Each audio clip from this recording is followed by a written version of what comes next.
Hey, peace world. Thanks for pressing play on another Pay Me No Mind sports and entertainment video. My name is Wood. I'm the channel or the content creator here on the Pay Me No Mind channel. Um, Anybody checked out this Wu-Tang Clan of Mics and Men documentary? Limited docu series, I think is what it's called. 4 parts. I think all the episodes are roughly 1 hour or a little bit over an hour or whatnot on one of the dopest groups in the history of hip hop. Obviously, that's why they made this project. Shout out to Nas and his Mass Appeal uh, imprint. We don't get a lot of we don't. It doesn't get a lot of light shed on it about what Mass Appeal is and what they've been doing the last 4 or 5 years with hip hop. But it is one of my favorite entities. That's creating content such as this documentary or some albums. That's where the Run the Jewels is the label that they're associated with. Dave East too, if you like him. I'm kind of on the fence with Dave East. For Fayshawn, I think is over there. Uh, but it's a quiet little empire that Nas has been or involved with. They do that. I guess they do an online magazine too. So I just check out some Mass Appeal stuff here and there. And obviously, Mass Appeal is one of my favorite, one of the dopest Gangstar songs. Um, so it was, it was dope that they took that name from that song from Premier and Guru and actually named the company after that. The the documentary itself, it kind of wasn't what I expected. As a huge fan, hip hop fan, and really big on production, I really would have liked to hear more about how certain songs were produced, such as Cream, Can It All Be So Simple, Incarcerated Scarfaces, uh, Method Man, just various cuts throughout the years. It just seemed like that's what I would have wanted to know. The reaction when RZA brought these tracks, these raw tracks to these guys, and what they did. Where they went to create the song, the final product. I would really love a documentary to spend some time. That's why I wish I could do it. To sit down and talk with guys and maybe take certain classic songs and really dig into how that particular song came together. They spent a little bit of time in the studio, and then, they had all kind of archival footage and whatnot. But it was mainly digging into. It mainly dug into some stuff that I don't really feel like anything was really settled. We didn't see Divine, who is RZA's brother. We didn't see Divine reunited with the group at the end of it. The other dude, the business manager, I think he did pop up at the end. I can't remember his name. And then there was also the brother Power was part of the management team. It basically, one thing that somewhat, I don't know if it was a flat straight up turn off, but RZA and his brother wanted to talk about it like it was the whole group, like it was a company, and that's how they tried to run it, was like a real business. And but the company was, the employees were all friends and family, so you knew it was destined to be beef and clashes and fallouts, especially once the money came in. And there's always going to, if you watch the Unsung on TV1 and all of that, it's going to be some individuals that are there that are driving the bus and want a bigger cut. It's going to be individuals that have more talent or a bigger personality, such as Method Man when his stuff took off, Ghostface when his stuff took off, Raekwon, when his stuff took off, these guys were, and then you have a guy, Inspector Deck, you got, those guys just weren't as marketable. And then RZA, created all of this stuff and made much of, organized a lot of the business side of it, and he's producing the records. So it's gonna be problematic when it comes to splitting out, the revenues. And once again, it played out that way, that there was a lot of struggle, a lot of turmoil, and I wouldn't mind hearing about some of the affiliated, the Woo affiliates, some of those other groups. I can't think of that one group that came, Killer Army, maybe that, or somebody like Killer Sin. I don't know. I would have liked it to be a little more all encompassing than just to kind of dig into the what went wrong and the money side of it and everything.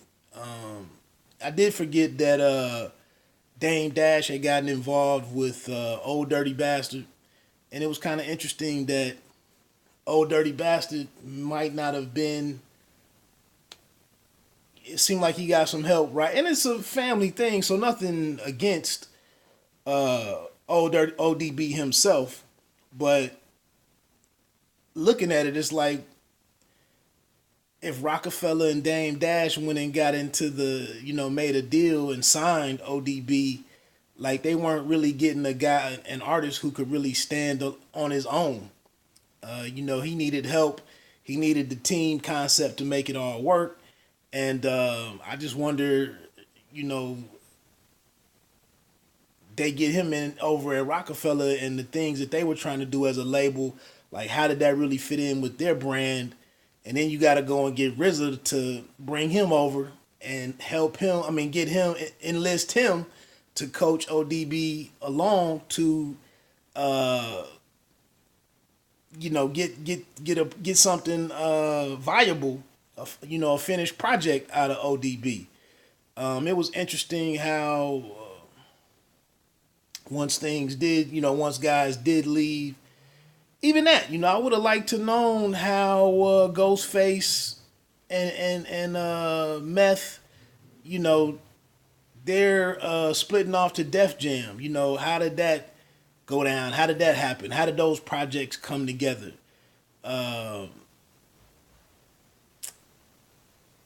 Raekwon, I believe, stayed on Loud, I want to say. Digging it, how an album. That's what you have. Iron Man. You have Only Built for Cuban Links. Why not talk about how these projects came together?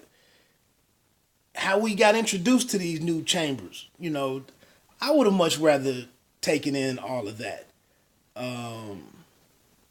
But hey, I'm sure they did the best job that they could. I think it's been well received for the most part. It was great to see the family aspect of it and to understand, to see once again that, now you see guys like Rick Ross,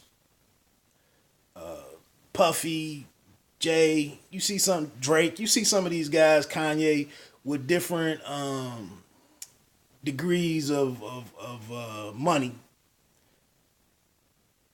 and extravagance and all of that type of stuff. And then you see these 9 guys here who did what they did and had the world, throwing up these W's and the world rocking brainwashed, supporting 9 guys, 9 black men pushing some Asiatic stuff, Chinese, kung fu stuff with this Wu-Tang thing and how real and gritty and rugged the music was. And they never seemed to have the big money, ODB got out of jail or prison or whatever and said he didn't have a cent in his pocket. And it seems like now as they've kind of cemented or grew out their own catalogs as solo artists. Now it seems like a couple of them might be doing okay with Raekwon, Meth. He's got movie stuff going on, TV shows. Uh, the drop the mic hosting that. I mean, he's went on to do some other stuff. Ghost has a deep catalog of projects. But again, like I said, you got Inspector Deck, Master Killer. You know, those guys probably got to stay a little bit more closer to the Abbott, as they call RZA, looking for, when we going on tour again. When can, so you got had his book out there. So I don't know, man. I thought it was a good look at behind the scenes and to see the guys all sitting down. If you looked at this album that came out last year, the Saga Something Continues, or the Wu-Tang Saga, I only bought a couple of singles off of there. But I mean, Capadonna's another guy, kind of the lower level of the group in terms of commercial success and whatnot. But if you look at this last album, kind of the energy between the different guys, the different members, you could see, and then the management, with falling out with Divine. You could see some impatience there with Raekwon, some impatience there, or some animus there with Ghostface, and them talking about having to ask, what's the status of this and blah blah blah. Where's my money? Divine had an argument with Capadonna about you shipping gold versus you selling gold, and whether or not you get this $150,000 or $50,000 bonus and whatnot. And that's the type of stuff, when you get into relationships and it's business and money involved, you can try to say what you want things to be, but then when it's all put down in black and white, it is what it is. And I'm not, just because you my family, just because you my brother, I'm not giving you this. I mean, this is the terms of the agreement. And if you hit these milestones, I will gladly pay you what I owed you. Because if you hit those milestones, that means the revenue has come in for me to be able to do that. So don't just sit here and fall out because you don't understand the language properly. This is kind of something where I'm clashing personally a little bit with how the fans of Deontay Wilder want to ignore some business, just some common sense business stuff that I'm sitting here like, bro, I try to give you the benefit of doubt and everything, but some of this stuff is just starting not to add up, and I got questions. But anyway, that's a bit of a tangent. But anyway, man, I hope people enjoyed the show, enjoyed the series. I know last year on Ambrosia for Heads, one of my favorite blogs, hip hop blogs that I check out, they had the contest or like a Final Four or tournament last year to find out who was the best group of all time, hip hop group of all time, and I believe it came down to A Tribe Called Quest and Wu-Tang, and Wu-Tang won out. I believe Outkast was in the Final Four too. I'm not sure who that fourth group was, but again, for me personally, as a hip hop listener, a hip hop fan of the genre and the culture, I really believe stuff like podcasts, documentaries. I believe that's where hip hop has really moved over to, out of just me sitting and listening and buying albums and listening to albums. It seems like now my favorite elements of hip hop have really moved over to the podcast space and then documentaries. So that's just my personal thoughts on the evolution of hip hop. Again, big salute to Sasha Jenkins for putting that together. Big salute to the 9 men or the 10 men with Master Killer and Capadonna. Interesting. If you got any comments you want to leave on it, you want to chop it up about it. And really quickly, man, that's why I talk about some of the stuff that I talk about on the channel. I know it may not be popular. I know, but that was one of my favorite things with entertainment and the different, forms of medium, the different mediums that I mess with was taking some of this stuff in and then going back to friends and family and partners and whatnot and chopping it up about what I thought about this or how this affected me or what was dope about this or how this added some joy to my life, and what so on and so forth. And as you become an older person, you really don't have those opportunities or those moments as you once did when you were a younger person and life was more simpler. So unfortunately, I still follow a lot of this stuff very closely, and new music comes out, and I'm hearing new flows, new slang, new styles, and I'm still wanting to have that conversation with somebody about how slick that was, how creative that was, how dope that was.